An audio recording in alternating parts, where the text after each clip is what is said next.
الحمد لله الذي هدانا لهذا وما كنا لنهتدي لولا أن هدانا الله إن الحمد لله نحمده ونستعينه ونستغفره ونؤمن به ونتوكل عليه ونعوذ بالله من شرور أنفسنا ومن سيئات أعمالنا من يهده الله فلا مضل له ومن يضلل فلا هادي له وأشهد أن لا إله إلا الله وحده لا شريك له وأن محمدا عبده ورسوله اللهم صل على محمد وعلى آل محمد كما صليت على إبراهيم وعلى آل إبراهيم إنك حميد مجيد اللهم بارك على محمد وعلى آل محمد كما باركت على إبراهيم وعلى آل إبراهيم إنك حميد مجيد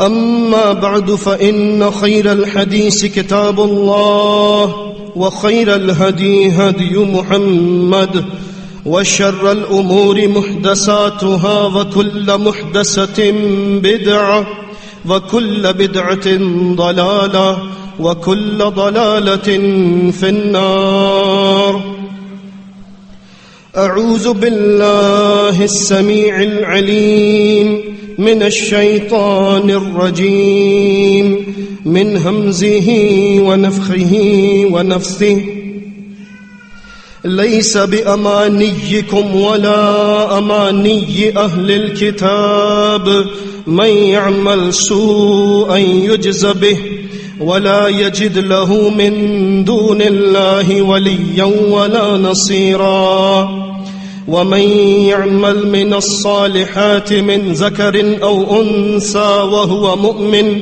فأولئك يدخلون الجنة ولا يظلمون نقيرا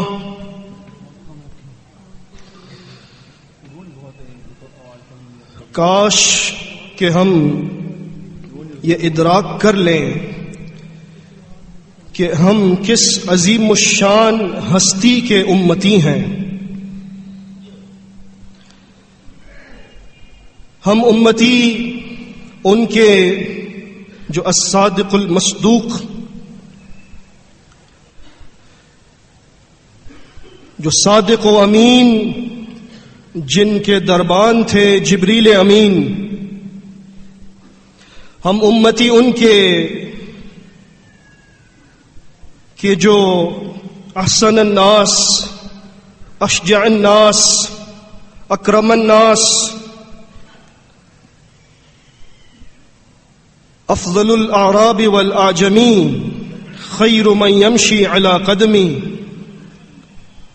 ہم امتی ان کے جن کا ذکر صرف قرآن مجید میں نہیں ہے، جن کا ذکر تورات میں بھی ہے، انجیل میں بھی ہے، یہاں تک کہ ویدا میں بھی ہے، جن کو غیر اقوام منہمن، نراشنس اور کل کی اوتار کے القاب سے یاد کرتے ہیں، جنہیں ہم محمد الرسول اللہ صلی اللہ علیہ وسلم کہہ کر یاد کرتے ہیں. یہ ہماری خوش نصیبی کہ اللہ نے ہمیں ایسا عظیم الشان نبی عطا کیا، لیکن یہ ہماری بد نصیبی کہ ہم نے ایسے عظیم الشان نبی کی سنت پر عمل نہ کیا، بلکہ چور دروازے تلاش کر کے اللہ کے رسول صلی اللہ علیہ وسلم کے احکامات کو، افعال کو، اوامر کو یہ کہہ کر ٹال دیا کہ یہ سنت ہی تو ہے، فرض تو نہیں ہے. اگر ترک کر دیا تو کون سی قیامت آ جائے گی؟ یہ تو اس وقت معلوم ہوگا جب قیامت آئے گی کہ ترک سنت سے انسان نے کیا حاصل کر لیا۔ افسوس صد افسوس کہ عوام الناس کا تو یہ حال ہے ہی، لیکن جو علماء کا طبقہ ہے وہ بھی اس سلسلے میں اپنی طرف سے پرزور کوشش کر کے لنگڑی لولی دلیلیں لا کر لوگوں کو یہ بتاتے ہیں، خوش فہمی میں ڈال کر کہ سنت کا چھوڑ دینا کوئی گناہ نہیں ہے۔ یہ محض خوش فہمی ہے، یہ وہی خوش فہمی ہے جس کا شکار اہل کتاب تھے۔ سورہ نساء کی 2 آیات آپ کے سامنے پیش کی، ان میں اللہ رب العزت کا فرمان، اے امت محمد صلی اللہ علیہ وسلم، یہ سن لو، تمہاری خوش فہمیوں سے کچھ نہیں ہونے والا، اور نہ ہی اہل کتاب کی خوش فہمیوں سے کچھ ہوا ہے۔ تم میں سے جو کوئی برا کام کرے گا اس کو اس کا وبال بھگتنا پڑے گا، اور قیامت کے دن اس کو نہ کوئی دوست ملے گا نہ کوئی ولی و مددگار ملے گا۔ ہاں لیکن وہ لوگ جو عمل کرتے ہیں عمل صالح، بشرطے کہ وہ خود ایمان والے ہوں، تو یہی لوگ ہیں جو عمل صالح کی وجہ سے، اپنے ایمان کی وجہ سے جنت میں داخل ہوں گے، اور ان پر تل کے برابر بھی ظلم نہ کیا جائے گا۔ یہ عقیدہ کہ ترک سنت گناہ نہیں ہے اتنا گمراہ کن عقیدہ ہے کہ اس کی موجودگی میں اسلام کے تمام ضابطے اور تمام آداب منہدم ہو کر رہ جاتے ہیں۔ اگر سنت کو اسلام میں سے نکال دیا جائے تو اسلام باقی نہیں رہ سکتا۔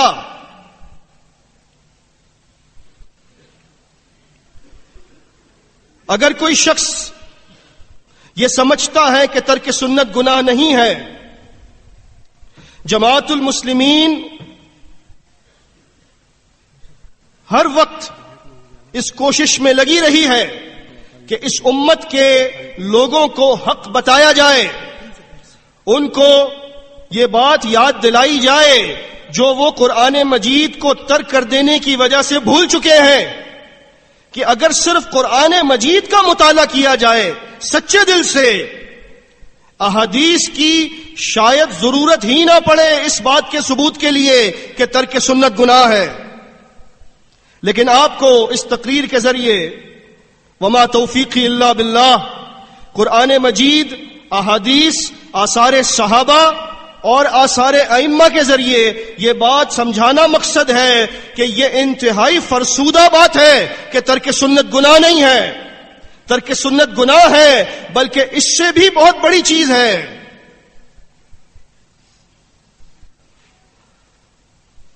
خطرے کو دیکھ کر آنکھیں بند کر لینے سے خطرہ نہیں ٹل جاتا۔ اگر کبوتر کے سامنے بلی آئے اور کبوتر اپنی آنکھیں بند کر لے تو وہ خطرے سے نہیں بچ سکتا۔ اگر وہ اپنی آنکھیں کھول لے اور یہ احساس کر لے کہ اللہ نے مجھے پر عطا کیے ہیں جن کے ذریعے میں اڑ کر اپنے آپ کو اس خطرے سے بچا سکتا ہوں، اس کے لیے یہی بہتر ہے۔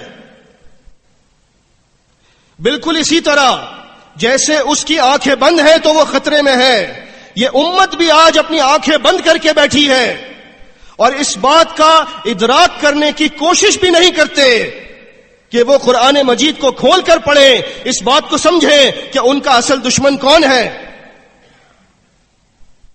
جماعت المسلمین اس امت کی آنکھیں کھول رہی ہے، ان کو احساس دلا رہی ہے کہ قرآن مجید کو کھول کر پڑھو، احادیث نبوی صلی اللہ علیہ وسلم کو کھول کر پڑھو، آپ کو یہ بات سمجھ میں آ جائے گی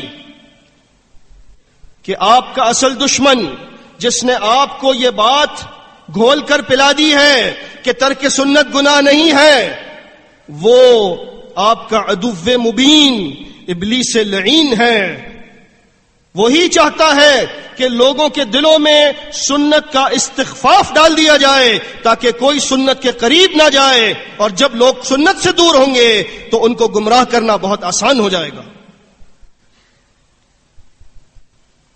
سورہ بقرہ میں اللہ رب العزت نے شیطان سے بچنے کی ہمیں ترغیب دیتے ہوئے فرمایا، یا ایھا الذین آمنوا ادخلوا فی السلم کافہ، اے ایمان والو اسلام میں پورے کے پورے داخل ہو جاؤ، ولا تتبعوا خطوات الشیطان، اور شیطان کے قدم بقدم نہ چلو، انہ لکم عدو مبین، وہ تمہارا کھلا دشمن ہے۔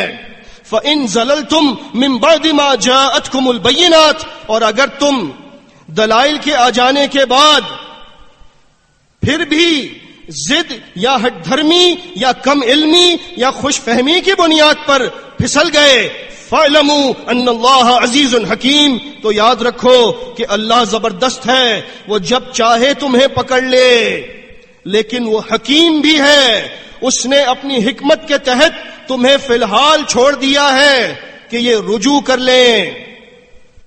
آئیے جماعت المسلمین آپ کو رجوع کا رستہ بتا رہی ہے۔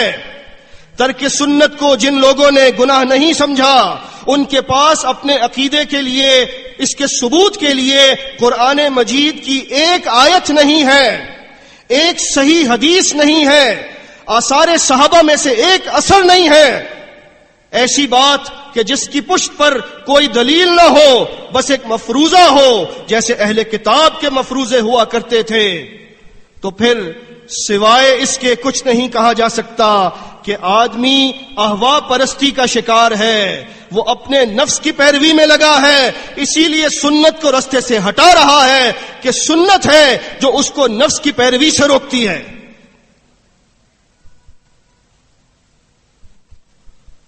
سنہ یسن سنۃ، المنجد فی اللغہ، اس کا مصنف لوئس مالوف ایک یہودی ہے، اس نے سنہ یسن سنہ کے معنی کیے الطریقہ، راستہ، سن الامر، کسی کام کو جاری کر کے اس کو آسان کر دینا، یہ اس کے لغوی معنی ہیں۔ اسلام میں اگر کسی کو اختیار ہے کسی کام کو جاری کرنے کا، تو وہ اختیار صرف اللہ کے رسول صلی اللہ علیہ وسلم کے پاس ہے، اور یہ آپ کی محبت تھی اپنی امت سے کہ سنت کو جاری کرنے کے بعد سنت کو آسان کر کے چھوڑا ہے کہ کوئی شخص یہ نہ سمجھے کہ یہ بار ہے، یہ مشکل ہے۔ سنت بہت آسان ہے، لوگوں کے ادیان، ان کی فکرات، ان کی باتیں، یہ سب مشکل ہیں، لیکن اللہ کا دین بہت آسان ہے، سنت میں کوئی سختی نہیں۔ دو اصطلاحات کو سمجھنا بہت ضروری ہے، ایک فرض اور ایک سنت۔ عام طور پر یہ مسلمہ ہے کہ فرض وہ کام ہے جس کا حکم اللہ نے قرآن میں دیا، اس پر ہم فی الحال اعتراض نہیں کرتے، اگرچہ یہ اصلاح طلب بھی ہے۔ فرض وہ کام جس کا حکم اللہ نے دیا، فرض کا تارک گناہگار ہوتا ہے، یہ بھی مسلمہ ہے۔ اگر قرآن مجید میں کسی کام کا صرف ایک مرتبہ بھی حکم آ جائے تو وہ سب کی نظر میں لازم ہے، اس کا تارک گناہگار ہوگا۔ اگر کسی کام کا حکم قرآن مجید میں 100 سے زائد مرتبہ دیا جائے تو وہ کام کتنا ضروری ہوگا، اس کام کا ترک کتنا بڑا گناہ ہوگا۔ تو سنیے، قرآن مجید میں 100 سے زیادہ مقامات ہیں جہاں پر اللہ رب العزت نے اس بات کا حکم دیا ہے کہ تمہیں ایمان لانا ہوگا محمد الرسول اللہ صلی اللہ علیہ وسلم پر، ان کے احکامات پر عمل کرنا ہوگا اور ان کے قدم بقدم چلنا ہوگا۔ جس بات کا حکم اللہ 100 سے زیادہ مرتبہ دے دے، اس کام کا ترک کبھی جائز نہیں ہو سکتا، لہذا ترک سنت یقیناً گناہ ہے، بلکہ بہت بڑا گناہ۔ اصطلاح شریعہ میں سنت اس کام کو کہتے ہیں جس پر اللہ کے رسول صلی اللہ علیہ وسلم نے مداومت اختیار کی ہو، ہمیشہ اس کام کو کیا ہو کسی قرینہ صارفہ کے ذریعے اس کو استحباب کی طرف نہ پھیر دیا ہو. سنت اس کام کو کہتے ہیں جس کا حکم اللہ کے رسول صلی اللہ علیہ وسلم نے دیا ہو اور اس کو استحباب کی طرف پھیرنے کے لیے کبھی کوئی قرینہ صارفہ نہ چھوڑا ہو. یہ دونوں کام اصطلاح شریعہ میں سنت کہے جاتے ہیں، لیکن فرض کی تعریف کے تحت یہ دونوں کام بھی اتنے ہی ضروری ہیں جتنا ضروری فرض ہے، کیونکہ اللہ ہی نے حکم دیا ہے کہ تم پیروی کرو اللہ کے رسول صلی اللہ علیہ وسلم کی. سنت کی پیروی لازم، سنت کا ترک گناہ. صحابہ کرام رضی اللہ تعالی عنہم کے دور اقدس میں یہ ناموں کی تفریق تو ضرور تھی، لیکن درجات میں کوئی تفریق نہیں تھی. وہ اس بحث میں نہیں پڑتے تھے کہ کس چیز کو فرض کہا گیا ہے، کس چیز کو سنت کہا گیا ہے. وہ تو بس دیکھتے تھے اللہ کے رسول صلی اللہ علیہ وسلم کو کہ کوئی کام آپ کریں اور ہم اگلے لمحے اس کی پیروی کریں. وہ تو بس ہم تنگوش رہ کر سنتے تھے کہ حکم دے اللہ کے رسول صلی اللہ علیہ وسلم، اگلے لمحے ہم اس بات پر عمل کریں. ان کا ایمان ہماری طرح نہیں تھا. وہ چور دروازوں کی تلاش نہیں کرتے تھے کہ سنت ہے تو چھوڑ دو، فرض ہے تو بادل ناخواستہ عمل کرنا ہی پڑے گا.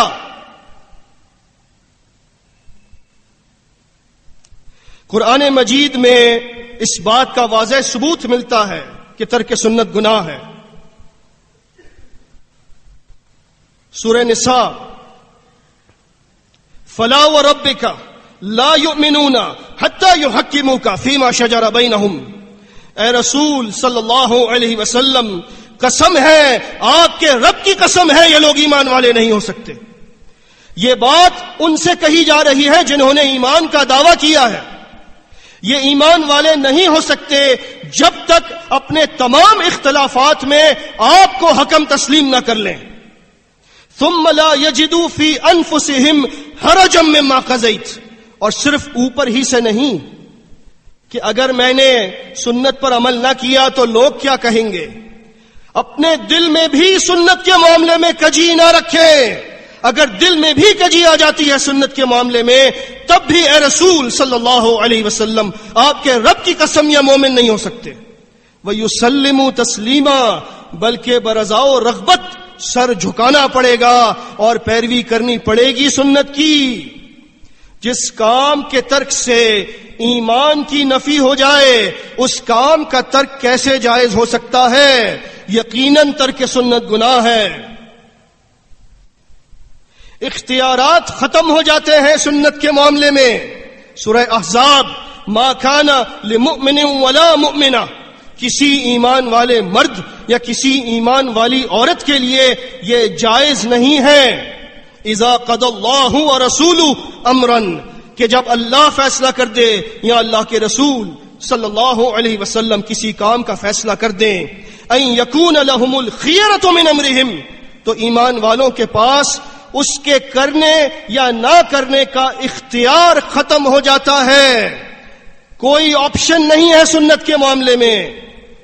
اور جس نے اختیار کو استعمال کیا، یہ کہا کہ میں چھوڑ بھی سکتا ہوں، وَمَن يَعْصِ اللَّهَ وَرَسُولَهُ فَقَدْ ضَلَّ ضَلَالًا مُبِينًا، تو اس نے نافرمانی کر دی اللہ کی اور اللہ کے رسول صلی اللہ علیہ وسلم کی.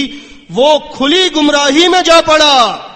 جس کام کے ترک سے گمراہی یقینی ہو اس کام کا ترک جائز نہیں ہو سکتا، لہذا ترک سنت گناہ ہے.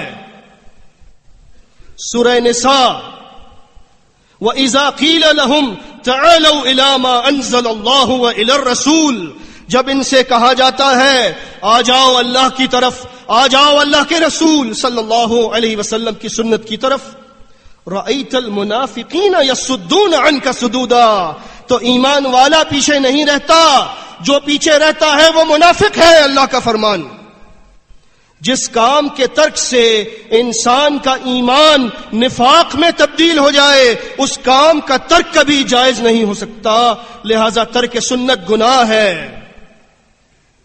سورہ نساء، یومئذ یود الذین کفروا وعصوا الرسول لو تسوی بہم الارض، جس دن وہ لوگ کہ جنہوں نے انکار کیا اور نافرمانی کی اللہ کے رسول صلی اللہ علیہ وسلم کی، وہ تمنا کریں گے کاش کہ ان کو مٹی میں ملا دیا جائے، کاش کہ ان کا حساب نہ ہو۔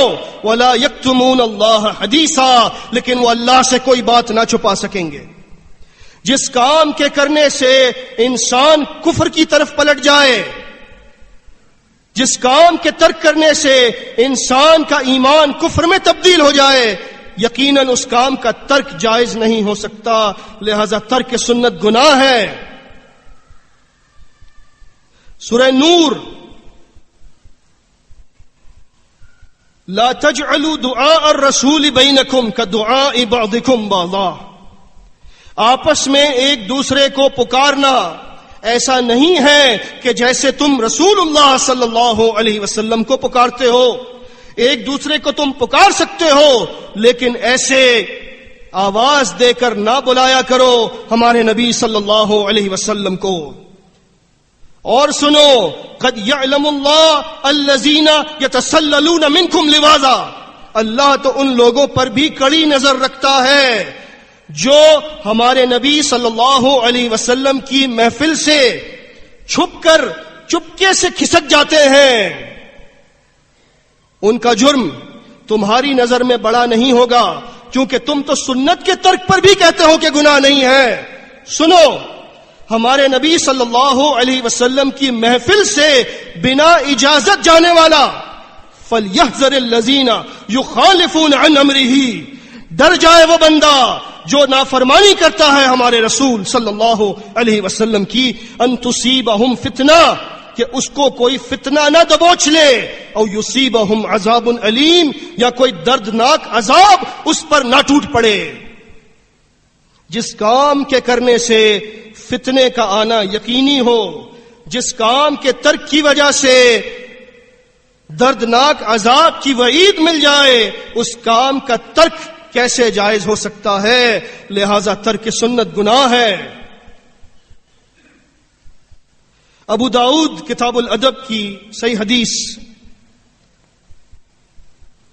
ابان بن عثمان رحمۃ اللہ علیہ فرماتے ہیں، سمعت عثمان بن عفان رضی اللہ عنہ یقول سمعت النبی صلی اللہ علیہ وسلم یقول، میں نے سنا خلیفہ ثالث ذو النورین عثمان بن عفان رضی اللہ تعالی عنہ کو فرماتے ہوئے کہ میں نے سنا ہے اللہ کے نبی صلی اللہ علیہ وسلم سے، من قال بسم اللہ الذی لا یضر مع اسمہ شیء فی الارض ولا فی السماء وهو السمیع العلیم 3 مرات اذا امسى لم تصبه فجاءة بلاء حتى یصبح، کہ جس شخص نے شام کے وقت 3 مرتبہ یہ دعا پڑھ لی اللہ کے نام کے ساتھ، جس کے نام کے ساتھ زمین اور آسمان کی کوئی چیز نقصان نہیں پہنچا سکتی، کیونکہ وہ سننے والا اور جاننے والا ہے، وہ حفاظت کرنے والا ہے۔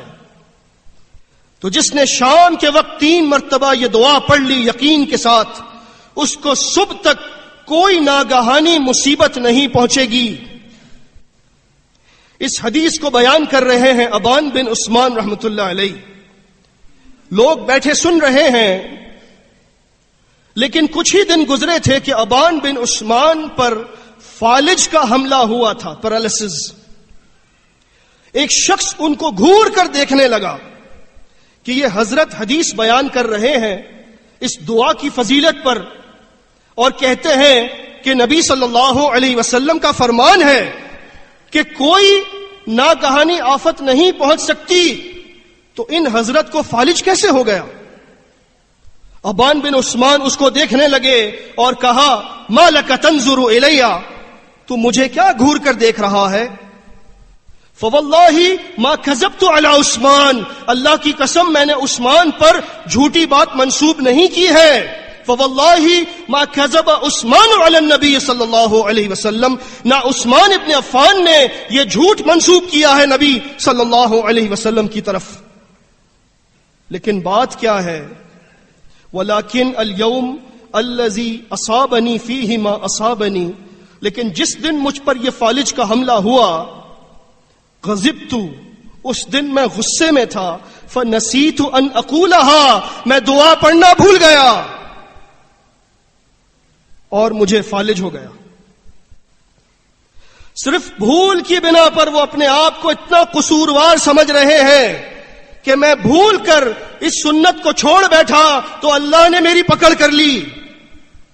اور آج یہ امت کس دھڑلے کے ساتھ کہتی ہے کہ ترک سنت میں کوئی بات نہیں ہے. وہی آیت جو آپ نے سنی، ڈرنا چاہیے سنت کو چھوڑنے والوں کو کہ کوئی مصیبت نہ پہنچے ان پر، کوئی عذاب نہ ٹوٹ پڑے ان پر.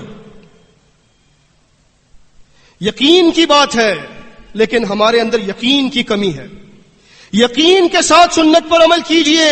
آپ یقین جانیے کہ اللہ رب العزت آپ کو ہر چیز عطا کرے گا. صحابہ میں اور ہم میں یقین کی ہی وہ بات ہے جو فرق رہ گیا ہے. ان میں یقین بہت زیادہ تھا، ہم میں یقین کی کمی ہے. سورہ اعراف، وَرَحْمَتِي وَسِعَتْ كُلَّ شَيْءٍ، میری رحمت نے ہر چیز کو گھیر لیا ہے. فَسَأَكْتُبُهَا لِلَّذِينَ يَتَّقُونَ، لیکن میں اس وسیع تر رحمت کو لکھ دوں گا، کچھ لوگوں کے لیے خاص کر دوں گا. جو لوگ متقی اور پرہیزگار ہیں، وَيُؤْتُونَ الزَّكَاةَ، اور جو زکوٰۃ ادا کرتے ہیں، وَالَّذِينَ هُمْ بِآيَاتِنَا يُؤْمِنُونَ، اور جو ہماری آیات پر ایمان لاتے ہیں. الَّذِينَ يَتَّبِعُونَ الرَّسُولَ النبی الأمی الذی یجدونہ مکتوبا عندہم فی التوراۃ والانجیل. وہ رسول کیسا ہے؟ جس کے اوصاف حمیدہ اور تذکار جلیلہ. وہ رسول نبی امی صلی اللہ علیہ وسلم ایسے ہیں کہ ان کی صفات عالیہ تورات اور انجیل میں مذکور ہیں. ان سب کو معلوم ہے، انہوں نے چھپا کر رکھی ہیں. آج بھی گوسپل آف بارنباس جو ان لوگوں نے موجودہ انجیل میں شامل نہ ہونے دیا، اس میں تمام تر صفات موجود ہیں اللہ کے رسول صلی اللہ علیہ وسلم کی. ان نبی امی صلی اللہ علیہ وسلم کی مزید کیا صفات ہیں؟ یأمرہم بالمعروف وینہاہم عن المنکر، وہ حکم دیتے ہیں معروف کا اور روک دیتے ہیں منکر سے. میں اس آیت کو مکمل نہیں کر رہا، اسی پر ایک بات آپ کو سمجھانی ہے. اللہ کے رسول صلی اللہ علیہ وسلم نے جس بات کا حکم دیا وہ معروف ہے. اللہ کے رسول صلی اللہ علیہ وسلم نے جس بات سے روک دیا وہ منکر ہے. معروف کے حکم کے لیے بھیجے گئے اللہ کے رسول صلی اللہ علیہ وسلم، منکر سے روکنے کے لیے بھیجے گئے اللہ کے رسول صلی اللہ علیہ وسلم. آپ کو اللہ نے کیوں نکالا ہے؟ سورہ آل عمران، کنتم خیر امت اخرجت للناس، تم بہترین لوگ ہو اے جماعت المسلمین جن کو اللہ نے چن کر نکالا ہے. لوگوں میں سے لوگوں کی ہی اصلاح کے لیے تمہاری کچھ صفات ہیں وہ اپنے اندر پیدا کرو. تأمرون بالمعروف، تم لوگوں کو معروف کا حکم دو گے. وتنہون عن المنکر، اور منکر سے روکو گے. وتؤمنون باللہ، اور تم اللہ پر صحیح معنوں میں ایمان رکھو گے. اللہ کے رسول صلی اللہ علیہ وسلم کا فرض منصبی امر بالمعروف نہی عن المنکر. معروف کا حکم دیا یعنی سنت کا حکم دیا، منکر سے روکا یعنی ترک سنت سے روکا. ہمارا مقصد تبلیغ کا معروف کا حکم دینا یعنی سنت کا حکم دینا، منکر سے روکنا یعنی ترک سنت سے روکنا. معروف کو قرآن مجید میں بر کے نام سے بھی موسوم کیا گیا ہے. سورہ بقرہ، اتأمرون الناس بالبر وتنسون انفسکم، کیا تم لوگوں کو نیک بات کا حکم دیتے ہو، معروف کا حکم دیتے ہو اور خود اس پر عمل نہیں کرتے، اپنے آپ کو بھول جاتے ہو؟ وَأَنْتُمْ تَتْلُونَ الْكِتَابَ، تم قرآن بھی پڑھتے ہو، أَفَلَا تَعْقِلُونَ، کیا تم میں عقل نہیں ہے؟ عقل والو اس بات پر غور کرو، تمہیں معروف کا حکم دینے یعنی سنت کا حکم دینے کے لیے نکالا ہے۔ جب تک تم سنت پر خود عمل نہیں کرو گے تم معروف یعنی سنت کا حکم نہیں دے سکتے، لہٰذا اگر تم نے سنت پر عمل نہ کیا تم معروف کے حکم دینے کے قابل نہ رہو گے، اور اگر تم نے یہ نہ کیا تم سے جماعت المسلمین ہونے کا اعزاز چھین لیا جائے گا، کسی اور کو دے دیا جائے گا۔ اسی لیے فرمایا اللہ کے رسول صلی اللہ علیہ وسلم نے، مسند امام احمد کی حسن حدیث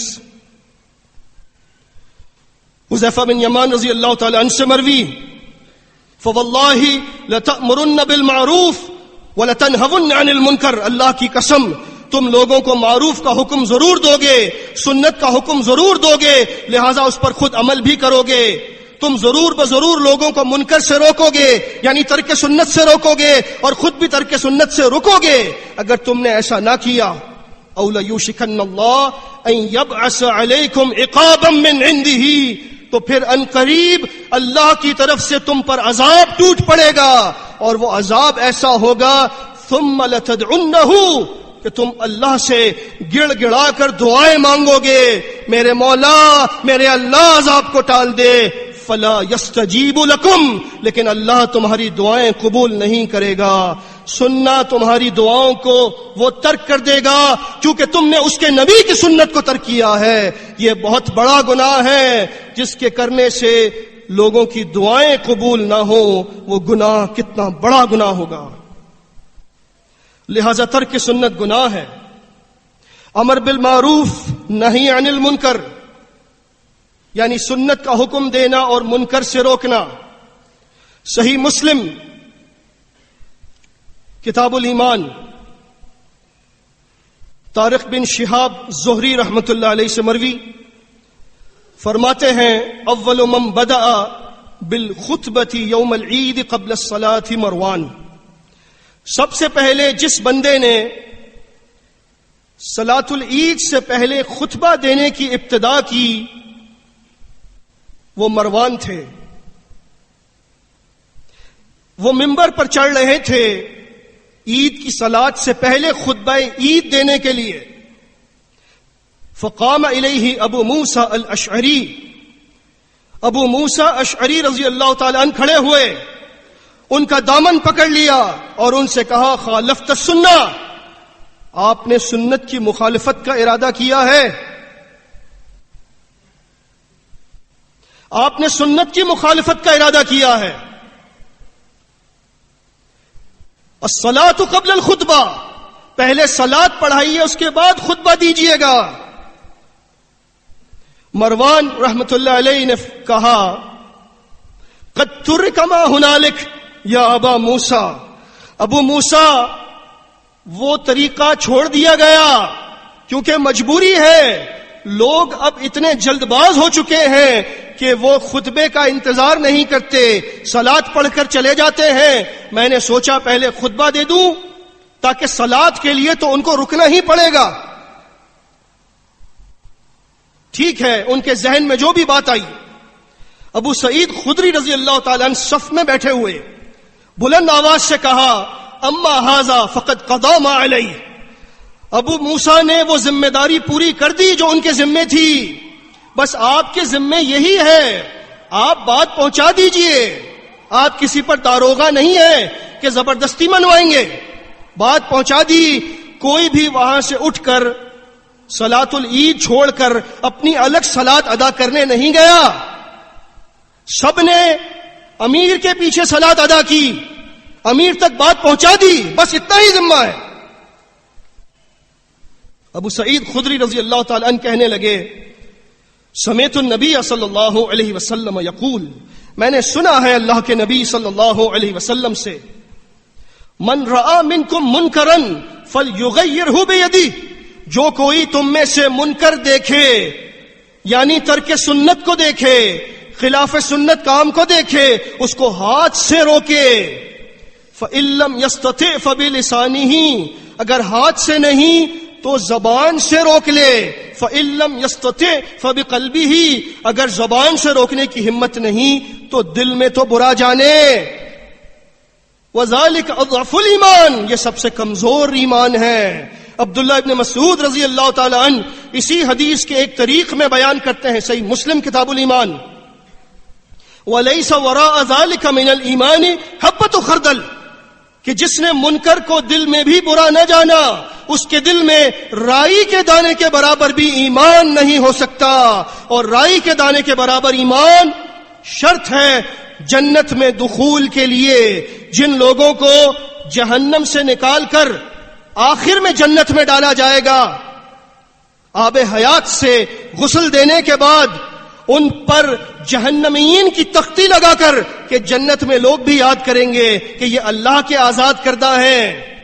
ان کے لیے بھی رائی کے دانے کے برابر ایمان ہونا شرط ہے. لیکن ترک سنت کو دل میں برا نہ جاننا رائی کے دانے کے برابر بھی ایمان کو ختم کر دیتا ہے. لہذا کیسی جنت، کیسی بخشش، کیسی رحمت، لیکن شیطان نے دھوکے میں ڈال رکھا ہے. ہمارا ایمان دراصل بہت کمزور ہو چکا ہے ترک سنت کی وجہ سے. اسی وجہ سے آج اسلام مغلوب ہے. اسلام کے غلبے کے لیے وہ ایمان چاہیے جو اللہ کو درکار ہے.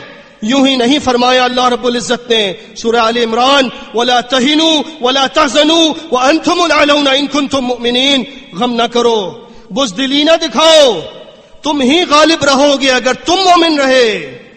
وہ کیا نسخہ کیمیا تھا جس کی وجہ سے صحابہ کرام نے چند دہائیوں میں ساری دنیا پر اسلام کا جھنڈا لہرایا. سنیے سورہ نساء، وَمَن يُشَاقِقِ الرَّسُولَ مِن بَعْدِ مَا تَبَيَّنَ لَهُ الْهُدَىٰ، جس نے اللہ کے رسول صلی اللہ علیہ وسلم کی نافرمانی کی جبکہ ہدایت واضح ہو چکی، وَيَتَّبِعْ غَيْرَ سَبِيلِ الْمُؤْمِنِينَ، اور ایمان والوں کے رستے کو چھوڑ کر اس نے اپنا رستہ خود بنا لیا. یعنی ایمان والوں کا رستہ، یعنی صحابہ کرام رضوان اللہ علیہم اجمعین کا رستہ سنت کا رستہ ہے، اللہ کے رسول صلی اللہ علیہ وسلم کا طریقہ ہے. اگر کسی نے اس کو ترک کیا، وہ صحابہ کے رستے سے ہٹ گیا، نُوَلِّهِ مَا تَوَلَّا، ہم اس کو جانے دیں گے، جا چلا جا، ہمیں تیری پرواہ نہیں. تو بے وفا ہے، تو ایسے نبی کے ساتھ بے وفائی کر رہا ہے کہ جو اتنی وفا کرتے ہیں کہ جب سب کے سب چھوڑ کر بھاگ جائیں گے قیامت کے دن، جب ماں اپنے بچے کو چھوڑ دے گی تو وہ نبی صلی اللہ علیہ وسلم اللہ کے سامنے جا کر کہیں گے، امتی امتی، میرے رب میں اپنی امت کے لیے آیا ہوں، اپنی امت کے لیے آیا ہوں.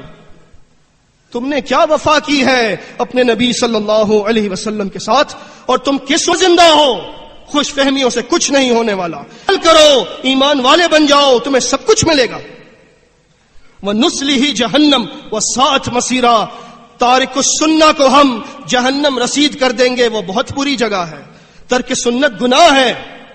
سبیل المؤمنین، صحابہ کرام کا رستہ. صحیح بخاری کتاب الاعتصام بالکتاب والسنہ، انس بن مالک رضی اللہ تعالی عنہ فرماتے ہیں، انکم لتعملون اعمالا ہی ادق فی اعینکم من الشعر، تم لوگ ایسے اعمال کر رہے ہو خلاف سنت کہ تمہاری نظر میں وہ بال سے بھی زیادہ باریک ہیں. کننا نعدها علی عہد رسول اللہ صلی اللہ علیہ وسلم الموبقات، لیکن اس طرح کے سنت کو ہم اللہ کے رسول صلی اللہ علیہ وسلم کے دور میں ہلاکت خیز گناہ سمجھتے تھے، ایسے گناہ کہ جن کا کرنے والا ہلاک ہو جائے گا. اسی لیے فرمایا صدیق اکبر نے رضی اللہ تعالی عنہ، صحیح بخاری کتاب فرض الخمس میں، لست تارکا شیئا کان رسول اللہ صلی اللہ علیہ وسلم یعمل به الا عملت به، میں کوئی کام ایسا نہیں چھوڑنے والا جس کام کو کیا ہو میرے حبیب نے، میرے نبی نے صلی اللہ علیہ وسلم، لیکن میں اس کام کو ضرور کروں گا. فإنی اخشى ان ترکت شیئا من امره ان ازیغ، مجھے ڈر ہے اگر میں نے ایک بھی سنت کو چھوڑ دیا تو میں ہلاک ہو جاؤں گا۔ ترک سنت ان کی نظر میں اتنا بڑا گناہ ہے کہ وہ اس کے ترک کی وجہ سے اپنے آپ کو سمجھتے ہیں کہ وہ ہلاک ہو جائیں گے۔ اسی لیے فرمایا ارباز بن ساریہ رضی اللہ تعالی عنہ نے، ابن ابی عاصم کی کتاب السنہ میں ہے حسن سند سے، کہ اللہ کے رسول صلی اللہ علیہ وسلم نے فرمایا لقد ترکتکم علی مثل البیضاء، میں تم کو روشن شریعت پر چھوڑ رہا ہوں، لیلھا کنہارھا، اس کی رات بھی اتنی منور ہے جتنا اس کا دن روشن ہے، لا یزیغ عنہا بعدی الا ہالک، اس شریعت سے وہی روگردانی کرے گا، سنت سے وہی منہ موڑے گا جس نے خود ہلاک ہونے کا فیصلہ کر لیا ہے۔ عمر بن خطاب رضی اللہ تعالی عنہ، صحیح بخاری کتاب المناسک، صحیح مسلم کتاب الحج، عبداللہ بن سرجس سے مروی، فرماتے ہیں حجر اسود کا بوسہ لینے کے بعد انی اعلم انک حجر لا تنفع ولا تضر، میں جانتا ہوں تو ایک پتھر ہے، تو نفع نہیں دے سکتا، تو نقصان نہیں پہنچا سکتا۔ ہم نے پتھروں کی پوجا ترک کر دی ہے، لیکن اگر کسی کو اس بات پر اعتراض بھی ہوتا ہے تو ہو جائے کہ یہ کیا، تم تو بت پرستی کے خلاف ہو، تم نے تو کعبہ میں سے 360 بت نکال کر مسمار کیے ہیں، تم بھی پتھر کا بوسہ لیتے ہو۔ جس کو جو سمجھنا ہے سمجھے ہماری بلا سے۔ فلولا انی رأیت رسول اللہ صلی اللہ علیہ وسلم یقبلک ما قبلتک، اگر میں نے نہ دیکھا ہوتا اللہ کے رسول صلی اللہ علیہ وسلم کو تیرا بوسہ لیتے ہوئے، اللہ کی قسم میں کبھی تیرا بوسہ نہ لیتا۔ لیکن سنت کے معاملے میں کسی اعتراض کی پرواہ نہ کی جائے، سنت پر عمل کیا جائے، کیونکہ ترک سنت گناہ ہے۔ عبداللہ بن عمر رضی اللہ تعالیٰ عنہ، چونکہ لوگ کہتے ہیں کہ ترک سنت، اگر شوہر حکم دے دے بیوی کو کہ تم اپنے دیور سے پردہ نہ کرو تو شوہر کی اطاعت فرض ہے، سنت تو ترک کی جا سکتی ہے، فرض کو ترک نہیں کر سکتے۔ نعوذ باللہ من ذالک، کہ شوہر کو درجہ دیا زیادہ اللہ کے رسول صلی اللہ علیہ وسلم کے مقابلے میں۔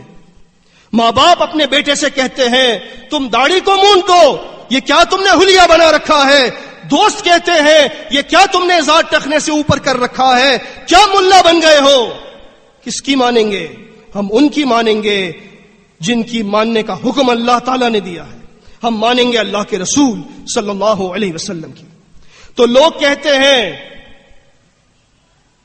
کہ اگر کسی کی بات مان لی جائے سنت کے معاملے میں جو درجے میں بڑا ہو تو سنت کو ترک کر دو، اس کی بات مان لو۔ سنیے ترمذی کتاب المناسک کی صحیح حدیث، ایک شخص آیا عبداللہ بن عمر رضی اللہ تعالی عنہ کے پاس اور اس نے کہا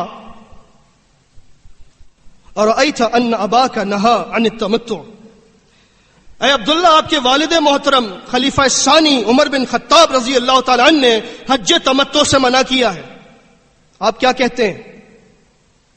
عبداللہ بن عمر رضی اللہ عنہ نے ارأیت ان کان ابی نہا عنہا وقد صنعها رسول اللہ صلی اللہ علیہ وسلم، مجھے بتاؤ میرے والد قابل احترام، صد احترام، ایسا بندہ پیدا نہیں ہو سکتا عمر بن خطاب کے جیسا، وہ امیر بھی ہیں، خلیفہ بھی ہیں، والد بھی ہیں، کتنا بڑا درجہ ہے ان کا، لیکن فرمان دیکھیے ابن عمر کا، اگر کسی کام سے میرے ابا جان روک دیں اور اس کام پر عمل کر کے دکھایا ہو اللہ کے رسول صلی اللہ علیہ وسلم نے امر ابی یتبع ام امر رسول اللہ صلی اللہ علیہ وسلم، تو میرے والد کی بات مانی جائے گی یا اللہ کے رسول صلی اللہ علیہ وسلم کی مانی جائے گی؟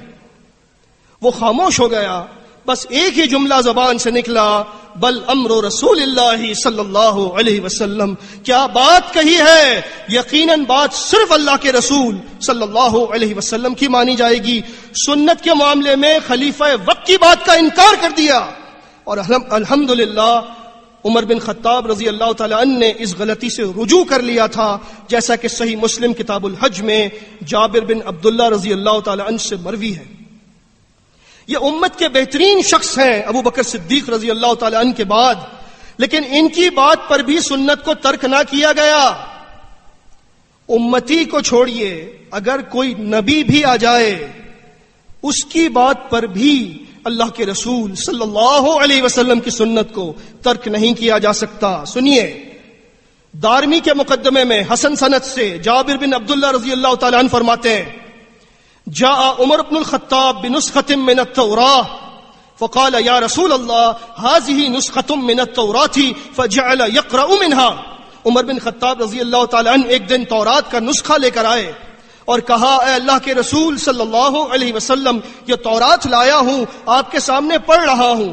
پڑھنے لگے.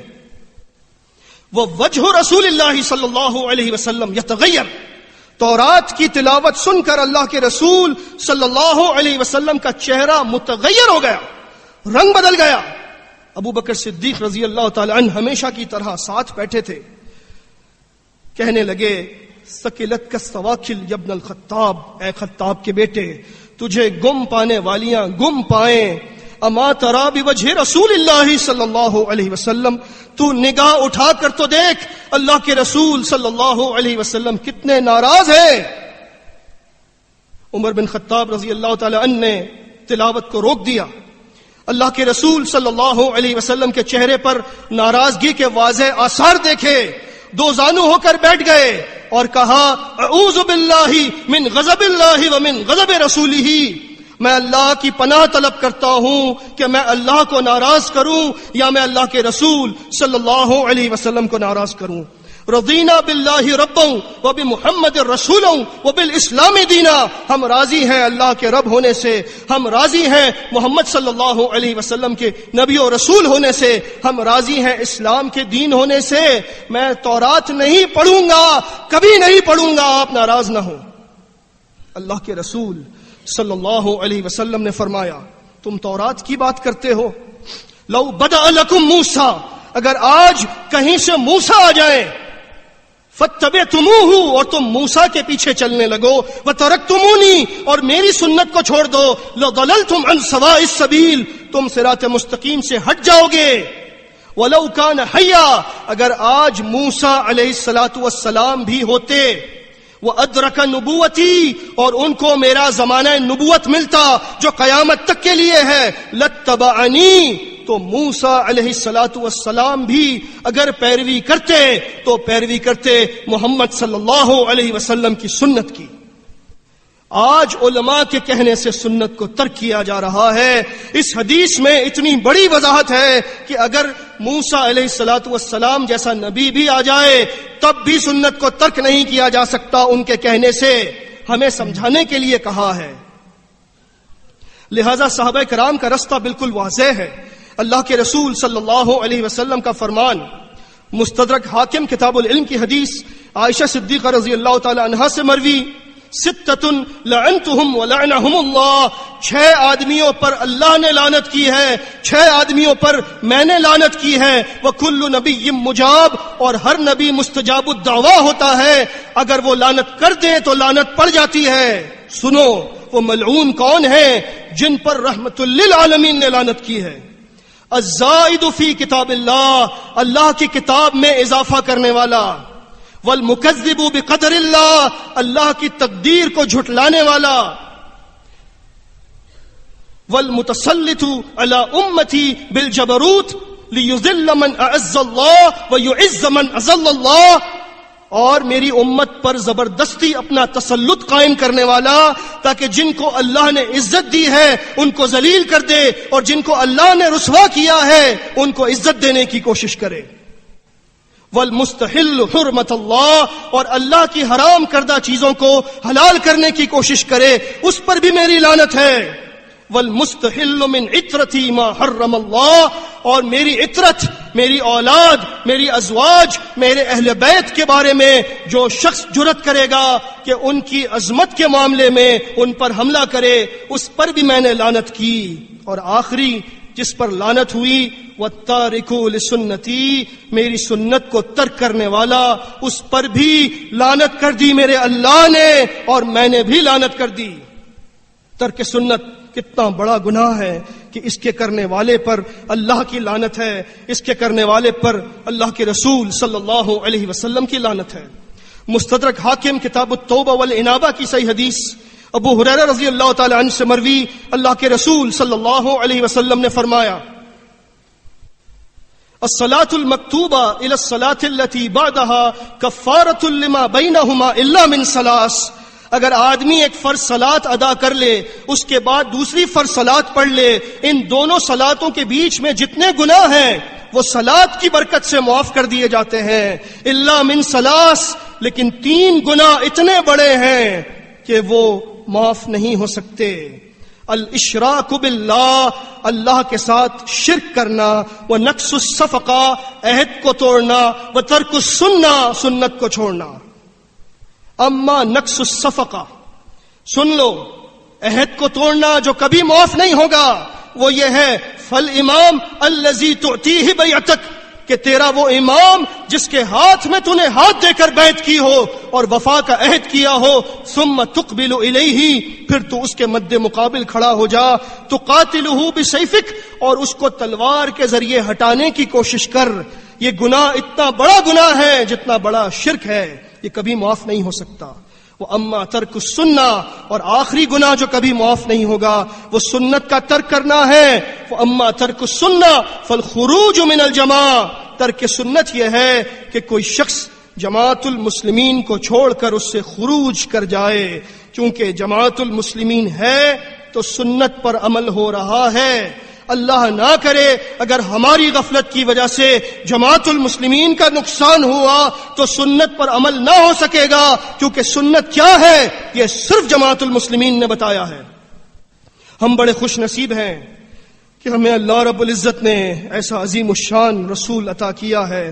اس کی سنت کا ترک کرنا اتنا مہلک ہے، اتنا ہلاکت خیز ہے کہ اگر کسی گناہ میں کوئی برائی ہو سکتی ہے تو وہ تمام برائیاں ترک سنت میں موجود ہیں۔ ہم نے قدر نہ کی، غیر بھی قدر کرتے ہیں، اللہ ہمیں بھی قدر کرنے کی توفیق عطا فرمائے۔ ڈی جی ہوگرتھ اپنی کتاب ہسٹری آف عربیہ میں لکھتا ہے صفحہ نمبر 152 پر، محمد الرسول اللہ صلی اللہ علیہ وسلم کے بارے میں، No one regarded by any section of the human race as a perfect man has been imitated so minutely. دنیا میں بہت سے لوگ ایسے گزرے ہیں جن کو لوگوں نے انسان کامل سمجھا ہے اور انسان کامل سمجھ کر ان کی پیروی کی ہے۔ میں نے تاریخ کا مطالعہ کیا ہے، لیکن اگر کسی شخص کی اتنی باریک بینی کے ساتھ پیروی ہوئی جتنی باریک بینی کے ساتھ محمد صلی اللہ علیہ وسلم کی پیروی ہوئی ہے، ایسا میں نے کوئی شخص تاریخ میں نہیں دیکھا۔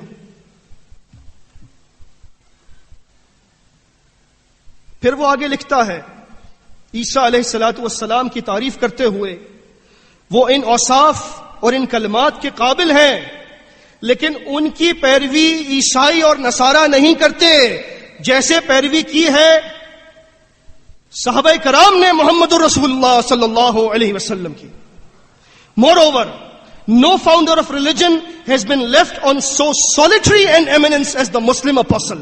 یہ خراج تحسین ہے اللہ کے رسول صلی اللہ علیہ وسلم کی شان اقدس کے لیے کہ میں نے تاریخ کا مطالعہ کیا ہے، میں بڑے بڑے لوگوں کو دیکھتا ہوں، تاریخ کے اوراق بھرے پڑے ہیں ان لوگوں سے جن کو انسان کامل سمجھا جاتا ہے، لیکن اگر کوئی بلند ترین مینار ہے جہاں پر میں دیکھتا ہوں انسانیت میں، اس مینار پر اگر کوئی مجھے نظر آتا ہے تو وہ صرف ایک بندہ ہے، محمد الرسول اللہ صلی اللہ علیہ وسلم۔ قدر کیجئے، اس بات کا احساس کیجئے کہ آپ کس کے امتی ہیں۔ سنت پر عمل کریں گے، اللہ سے محبت کا دعویٰ سچا ہو جائے گا۔ ہم سب نے اللہ سے محبت کا دعویٰ کیا ہے، اگر محبت ہے تو پیروی کیجئے اللہ کے رسول صلی اللہ علیہ وسلم کی۔ ربنا آمنا بما انزلت واتبعنا الرسول فاکتبنا مع الشاہدین۔ اے ہمارے رب، ہم تیرے کلام پر ایمان لائے اور ہم نے تیرے رسول صلی اللہ علیہ وسلم کی حتی الامکان پیروی کی ہے، ہمیں حق کی گواہی دینے والوں میں لکھ لے۔ اقول قولی ھذا واستغفر اللہ لی ولکم۔